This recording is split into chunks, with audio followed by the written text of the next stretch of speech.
hari yanditsemo ko nagiye kuvugana n'inyenzi hanze kandi ko ntunze imbunda ndikitso nkorana na Padiri Leonard yari mu okay ego Padiri Gatare Joseph n'ibyitso nanjye ndikitso ikimenye ngiye nagiye no hanze kuganira n'inyenzi ibintu nk'ibyo ego byinshi uvuge bashinja ko ndikitso nyine byose nuko ndabimusubiza ariko akandika ko nabigiye mbihakana ko nta mbunda ko ntari kitso ntari iki ati ngaho sinyaho rero ndamusinyira ariko nkimara gusinya aho kanya bahita bavuga tangazo ricaho ko ibyitso byafunguwe cyo byo bikiri muri 90 ihera cyangwa 90 ihera ego oya 91 ego ndebye byarageze mu wundi mwaka nuko nduze avuga hirya ngaho na burugumesitiri na ba inspector baraho ngaho bavuga ko ibyitso byafunguwe ndasinya ntange ntiyamfunga ba padiri baraza bahageze nta n'icyo yanababajije bahageze mu masaha atinze saa 7 gutyo bishyira saa 8 agiye muri pause Padiri Leonard na Padiri Gatare bavuga ko ibyitso byafunguye burugumesitiri amubwira ko arabihorera abagabo baranzana turataha sinongera kumpamagara bantashye. Bakunzi bacu ba Muraho Rwanda twongeye kubasuhuza tubifuriza amahoro y'Imana kandi dukomeza kubashimira uburyo mukomeze kudushyigikira nkuko rero mubizi mumaze kwimenyera intego ya Muraho Rwanda nukuganira kubijyanye n'umuco wacu w'ikinyarwanda cyangwa se ndetse no kureba n'indi mico itandukanye kuko umuco urakura kandi tunabana n'abantu nkuko mu biranga abanyarwanda habamo gusabana tunabana n'abandi bantu b'abanyamahanga rero tumenya twiga n'imico y'abandi tukagira icyo twayigiraho niba hari iyo twakwigamo cyangwa se hari indi twamenya gusa tukamenya uko abandi bantu bitwara mu kintu runaka tukamenya uko tubana nabo tukagiramo ururimi cyane cyane rw'ikinyarwanda guteza imbere no gusigasira ururimi rwacu rw'ikinyarwanda ariko tunareba ndetse tunigisha n'izindi ndimi ariko cyane cyane twibanda ku rurimi rwacu rw'ikinyarwanda tukanasangira cyangwa tukanabasangiza ibijyanye n'amateka atandukanye y'igihugu cyacu ndetse n'ubukerarugendo. Uyu munsi rero turi kumwe n'umugabo n'umwe amaze kuba inshuti yacu ya Muraho Rwanda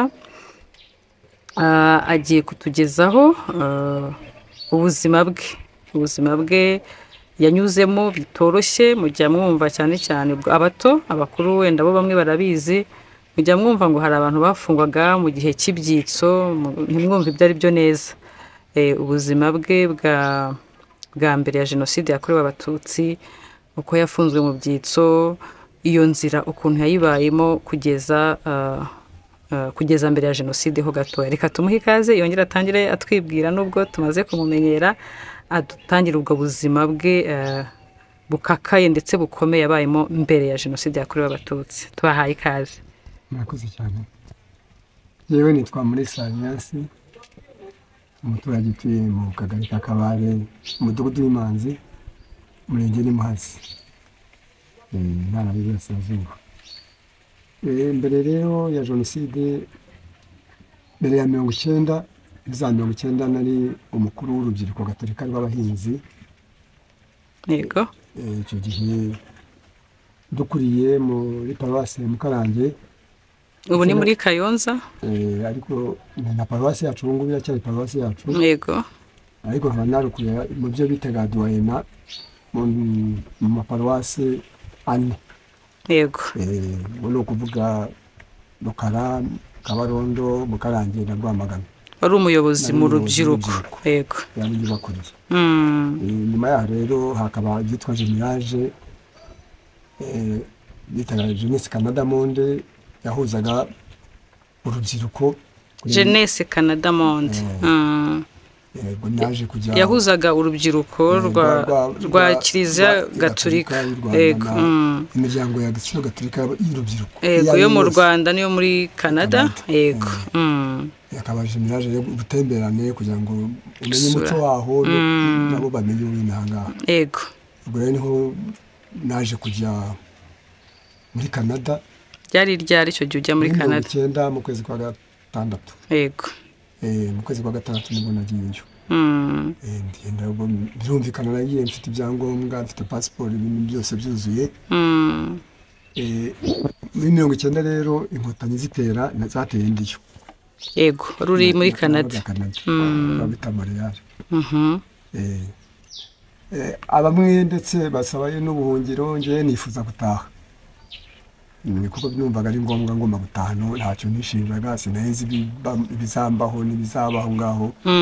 Ndaza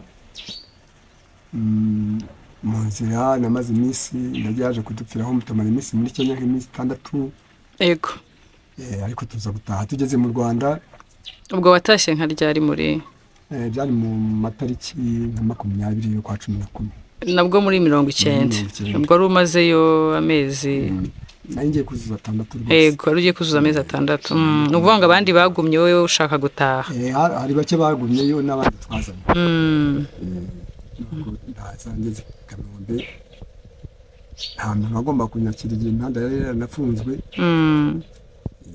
Ariko sanga ni ibintu bikomeye. Buri muntu twagera batwaka ibyangombwa, banyakiranga muntu, babonamo handitse Mututsi. Ni ibintu byankomereye cyane. Byarankomereye. Yego. N'abandi n'undi mwana umwe twari 3. Cyo bakoze bahise badufata badushyira mu modoka, abandi barabaheza bataha. Mwafashwe n'abasirikare n'abasivili, n'abasivili bari bambaye civil, wenda n'inzego z'umutekano ariko zambaye civil ziperereza. Kuko batujyanye mu modoka baravuga bati rero abangaba barihariye, bavuye kuvugana na bene wabo. Yego. Bavuye kuvugana na bene wabo, ntabwo tubajyana muri stade kuko icyo stade regional yari Nyamirambo. Hari hafungiyemo abantu benshi cyane. Yego. Ubwo twebwe rero bavuga ati aba bavuye hanze bagenda bakaroga bariya bavuganye na bene wabo. Baza bakababwira ibyo bavuye kuvugana na bene wabo. Twebwe tujyana mu nzu y'abasuguti i Nyamirambo. Ubwo ni 19 mu kwezi kwa 11. Bishyira kwa 12. Cyanayo badufungirayo, badushyira mu kizu, muzajya mubahanga. Ngaho ubundi tubamo nk'iminsi ngahe, ariko akaba komiseri wa Suguti. Sibomana Rene. Sinjya mwibagirwa. Adufasha akajya tuzanira ipura, akaduha amafaranga, ipura y'amafaranga 40. Akatukingura tukajya kujya turayegeranya aho ngaho. Iruhande rwa brigade. Ubwo mwari babafungiyemo hariya mukajya kurya mukagaruka muri prison. Ese ko nta wundi wagendaga, nta wacagaho. Ako se wa mugani. Hasize iminsi barashe muri Kigali bavuga ngo nenzi zagashe muri Kigali, ariko bicaga ibyitso byinshi cyo gihe. Yabarimbaga indirimbo y'abakanyana imwe gashaka n'abakaje bakagashaka abo bakimye. Nta muntu wagendaga, nta modoka yagendaga. Cyeka zagemuraga ibiryo muri Kigali. Amamodoka icyo gihe zajyaga mu ntara. Ndakareka. Muri za prefecture. Muri za prefecture hagendaga izo modoka zazanye imizigo zigasubirayo. Izo umuntu yagendagamo. Iminsi 3 byimazemo, batubwira ati noneho rero bakomeza badupererezaho, mbega basanga cyangombwa turabanyedini. Mwivire mu bya kiliziya. Sibomana Rene ngo agomeza kuganira nabo, ntago babonaga nta kimureba. Uretse urwo rukundo yari afite akatugaburira gusa. Bageze aho iminsi 3 ishize bati ngaho mujya kuri prefecture, mujya Kigali, mujye gushaka imodoka zitahe bayize zabajyanye. Ngo nyuma y'iminsi 3 barabarekuye. Habagamo ariko baraturekuye. Aho naho twaraga n'icumbi ryacu, habaye icumbi ryacu. Tukajya tujya kuri prefecture gushaka ibyangombwa y'umujyi wa Kigali, kwiyandikisha ku modoka izaza. Twakoze n'indi minsi 3 tugenda rekata. Ku munsi wa ugira wa gatandatu nibwo namanutseyo mpurana n'abantu b'iwacu bari mu kavatiri kadatsumye ku mutuku k'umugabo uvuka iwacu hari Gishari bitwa Muhutu, harimo Kabanda Kamiri, umuvandimwe umuturanyi, Kabasha Canisius nawe n'uwacu n'umuturanyi w'ino hangaha nabo bari baraheze muri Kigali yego bavuye kwiyandikisha kuri iyo modoka kugira ngo babapangiraga imodoka izatwara abantu ngo nawe yari yaraheze nyiri iyo modoka atagera iwabo Gishari ajya kwaka icyangombwa kimusohora agomba kuba ufite icyangombwa kugira ngo uve muri Kigali ujye mu ntara nuko duhuye bambonye barayihagarika bayihagaritse bati muri sa tugomba kumujyana muhuta ati ntangire mu modoka wowe Gishari nyiri imodoka ntabwo hari umuntu undi bufatika bugo abandi bati natwe turayivamo turatase tugende tubwire ababyeyi ngo muri sa tumusize muri Kigali bishoboke yangiraga iki kugutwara sinzi byari bigaragara ko nawe bafite ivangura bafite ivangura nuko ati twarangije kwandikisha undi ati se ko uwo ugiye gutwara atanditseho kandi umukono kutari busi kabasha ati nibyo nize uyu watwanditse ndandika nkaho nubona bidasa ubice undi ati noneho rero niba ari ibyo aranyishyura kandi abandi ntiyari yabishyuje aranyishyura nenda kwishyura ufite amafaranga ndayafite ataranyishyura amafaranga 300 kandi ubundi imodoka yatwaraga abantu 150 kuva Kigali hano iwacu yari 150 ajya kuba kabiri ndavuga ni ndayaguha ndayafite rwose denongo rwose nabashe kumuta amadolari agenda nagurishiza amafaranga wow undi uyoboye abaskuti Nyamirambo kutwageza aho nyine natwe dukenera kurya no mu yacu yego umva yaduhaga ipro ya saa sita gusa nta cyayi nta mugoroba tangira gukoresha udufaranga mwari mufite bishyura 300 kabasha aranyandika twaza tujya kubasubuti mpakira ibintu byanjye nafite ibikapu 2 ifite ikiradiyo kinini n'abanye Canada n'ashami muzikari byose nari ndifite tuza mu nzira bagera hejuru badusaka babikubita hasi bamyaka pasiporo nuko turaza rero ariko moto nibwo yabwiye babandi bati ni murebye mwankoreye ko arimo mundaje mu nzira ngenda gutya kubera bagenda badusaka uyu nguyu ubundi uyu nguyu ko mutagendanye mu mureka tuvunike gutyo ati ntabwo twamureka rwose n'ubu naha ngaho uvuze ngo muvanyemo ndabwo natwe dusika tuva mu ntacyo twajya kuvuga mu rugo turaza bariyeri ya nyuma twayigezeho Gishari tuhasanga abasirikare ariko amahirwe nanone tuhasanga mukuru waba wundi dutwaye amubonye arishima kuko yari umuntu ukomeye bamutandira ya nsinga yarimo kwinywera yiteretse kazi ariko asengera nabo basirikare avuze niba ati dore abavandimwe banjye tinduka abavandimwe we Gishari ntacyo twahuye nacyo twicara tuzimana bangira ati rero ahantu bita ku giturusu cy'abatwa Rwamagana hari barembi ati cyane cyane nk'aba bagabo muto ufite bahabacisha bafite izinanga muntu zabo kugenda bakabagaragura mu gisura ahubwo umanuke uca Gishari uca kuri komine Mpazi wazamura Isinda ubageze iwabo ubone kugaruka turaza rero ku mugoroba byari bimaze nkuba saa 11 n'igice bishyira saa 12 turaza tugera iwacu nta yindi barire twongeye guhura nayo ahantu ku muhanda iwacu hari hepfo cyane harimo akagendo akomeza twara abagabo kuko bakomezaga aho bita ku murenge ariho yitwa Mubyezi akinkuramo niho nabona burane bamaze no kugenda kose basegitera arambonye ya bikapu byanjye rafata aca anyanyiriza hasi n'imyenda byose ashyira hasi hariya n'ibitabo byanjye ibintu byose karito radiyo yikuramo ati nk'iyi radiyo ntabwo ikwiriye nguyu dore iyi nivuye mu nyezi ibintu byinshi aha nibateseka basigaho akomeza muri ibyo ndayobora ndabimanura nsubiza mu gikapu ndahambira abana banzi baraza barantwaza turi kuri turamanuka njya mu rugo ubwo rero nageze mu rugo soza abana iwacu bari bakiriho ndabasuhuza ayengere amatsiko kujya gusuhuza abashiki banyisinda na mushiki wanjye yakoraga i Rwamagana muri farumasi yatahaga insinda yego mba ntari burare ntababonye mfata igare nurira igare ndagenda njyayo ndabasuhuza ndamuzana turarana mu rugo turishima ariko bavuga bati witonde bimeze nabi abantu barashize mu byitso barabafunze bamara iminsi nk'ibyumweru 2 yego maze nk'ibyumweru 2 nibwo nabwo baje rero ati icyitso cyaraje kwasa aragenda arahuruza baraza bazanira convocation nitaba kwa OPG yo komine Gishari komine Muhazi yari iri Gishari abantu barana n'abapadiri babiri padiri Yosefu Gatare yapfuye muri jenoside na padiri Nkurunziza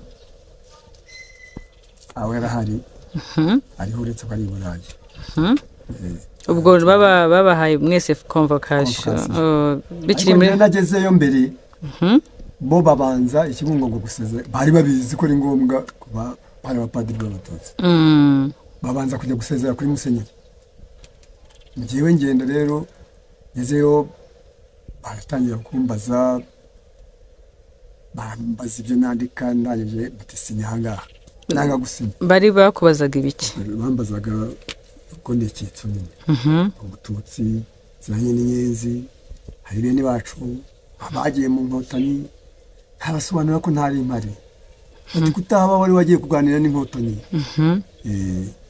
ntabwo rero nagiye ko ngenda umukirisitu umunima nagiye ati bari abapadiri nibo bakohereje n'abapadiri bakohereje nabo muri byitso mwembi responsable yakubonye akurebera mu idirishya padiri agatse vatiri yarimo kuvuga imbunda imbunda mu rugo kandi uwo responsable yatuye mu responsable akagari Nyarukombe inzu ye ntiyagiraga n'idirishya reka ati padiri nawe yakuzaniye imbunda ziri hehe ntazo nta mbunda muze mujye kunsaka oya turabizi baziguhaye tureba babyandika baransinyisha nk'isinzi bashaka kugusinyisha ngo wemere koko wahawe imbunda kandi ari ibintu bahimbye nanga gusinya mbanze mu mpembe isome ariko hakaba habaye inama y'abarimu hari abarimu bahari bene wacu bandeba bwetyo tuziranye bambaza bati bakureze iki anyije ati ngahakira bisome ariko nugira umuntu byereka cyangwa umuntu kugira iruhande turagufunga yego aransohoye agiye kubaza undi muntu nawe iwacu rega hari yanditsemo ko nagiye kuvugana n'inyenzi hanze kandi ko ntunze imbunda ndi icyitso nkorana na padiri Leonari yari muntu okay yego padiri Gatare Yosefu n'ibyitso nanjye ndi icyitso ikimenye ngiye nagiye no hanze kuganira n'inyenzi ibintu nk'ibyo yego byinshi bivuge bashinja ko ndi icyitso nyine byose nuko ndabimusubiza ariko akandika ko nabigiye mbihakana ko nta mbunda ko ntari icyitso ntari iki ati ngaho sinyaho rero ndamusinyira ariko nkimara gusinya aho kanya bahita bavuga itangazo ricaho ko ibyitso byafunguwe icyo gihe bikiri muri 90 ihera cyangwa 90 ihera yego oya 91 yego ndebye byarageze mu wundi mwaka nuko nduze yavuga hirya ngaho na burugumesitiri na ba inspecteur bari aho ngaho bavuga ko ibyitso byafunguwe ndasinya ntange ntiyamfunga ba padiri baraza bahageze nta n'icyo yanababajije bahageze mu masaha atinze saa 7 gutyo bishyira saa 8 agiye muri pause padiri Leonari na padiri Gatare bavuga ko ibyitso byafunguye burugumesitiri amubwira ko arabihorera abagabo baranzana turataha ntihongera kumpamagara bantashye gutyo yego gahunda rero icyo gihe ibyitso bivuyemo nibwo tutangiye kwinjira mu mashyaka havuka amashyaka tugira mu mashyaka nyine ya opposition kuri muza kwemera n'ide bityo ego muri ukiri aho ngaho igihe mwari mufungiwe ukiva i Kanombe bagufashe na bagenzi bawe mukajya gufungirwa i Nyamirambo ku baskuti bambwiye ko mwajyaga kwitaba kuri prefecture y'umujyi wa Kigali kwiyandikisha kugira ngo imodoka buri bubone kidutware batwara nuvuga ngo ubwo zazanaga imyaka ziturutse mu bice by'iwacu yego ubwo nyine ndi kukubaza iyo minsi mwamaze mufungiwe aho hari uwazaga kubaganiriza hari ibibazo baje kubabaza nta muntu wazi utubazaga mwari muri aho gusa ngaho dufunze tugaburirwa n'uwo mugabo yashize iminsi nibwo baje bavuga ngo noneho ngo muri mu Rwanda nakwirangira mu karere ko muzagera iwanyu cyane cyane ko icyo gihe imodoka zitajyaga mu ntara kereka izabaga zizanye imizigo rero nibwo Sibomana Rene yatubwiye rero mujye mujya kuri prefecture kwiyandikisha murebe imodoka zituruka iwanyu abarizo zaje zizanye imizigo mwiyandikishe zizabatware yego tujya kuri prefecture rero dusohoka nk'abantu batamenyereye muri Kigali tutabizi yego tugeze kuri radio Rwanda tubona ibikomeye yari hariya hafi y'umujyi yari hafi y'umujyi wa Kigali yego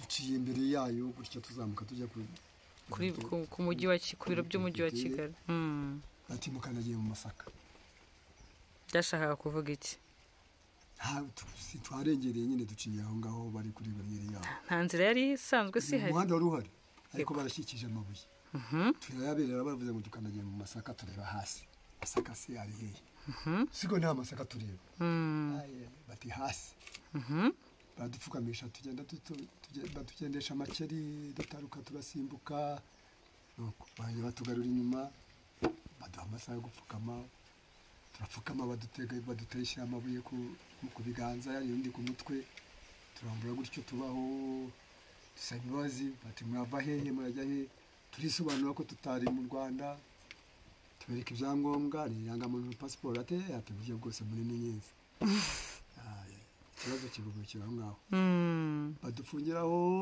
umunsi wose bigera saa 8 none bahamagara na Derinyenzi kandi isanzwe ari inzira nyabagendwa icamo abandi bantu aho bita plateau kuri plateau ni umuhanda usanzwe abantu banyuramo uzagenda ukajya kuri hari na presidence yari hirya yayo na televiziyo y'u Rwanda ugana no kuri televiziyo y'u Rwanda yego nyuma haje sebuja wabo umuntu mu majoro ni waje ati ni mu bureke bugende nanone ntibazava mu mujyi ngo barebe aho bigera niba najyana nibagera iwabo aho barabazi bazabafata baratureka turagenda muri iyo minsi 3 twazengurukaga ngaho ntabwo twongeye guca iyo nzira agomba gutambika epfo tugaca za rompuwe tukazamuka uriya muhanda udaca kuri radio Rwanda minsi 3 ishize rero nubwo mwaje kukubwira nibwo naje kubana n'abagabo bari baje bari bafite imodoka undi muhutu bari ufite imodoka bazana inaha naje kuva mu mujyi wa Kigali ubuzima bwose bukomereza inangaha yego nta bindi muri turagushimiye cyane kuko intego yacu ni ukumenya amateka yacu hari igihe abantu bumva ngo umuntu yafunzwe mu byitso icyitso se ni iki sibyo bintu n'ibiki nayo nayandi mu gihe cya 90 kuba abatutsi bari mu Rwanda cyangwa se abandi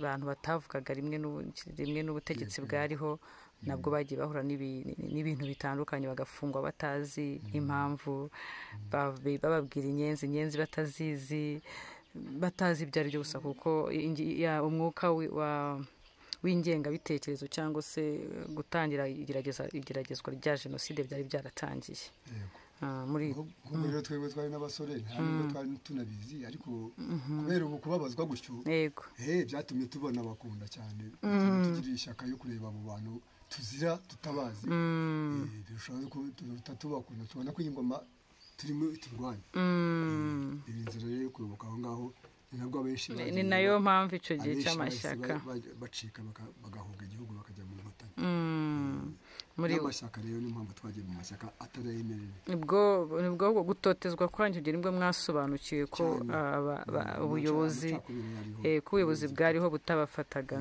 nk'abanyarwanda nk'abandi ugasubira mu byo wabonye uri mu ishuri igihe twajyaga baduhagurutsa buri gitondo ikigoroba bangahe abatutsi bangahe yego tubona gufata umwanzuro.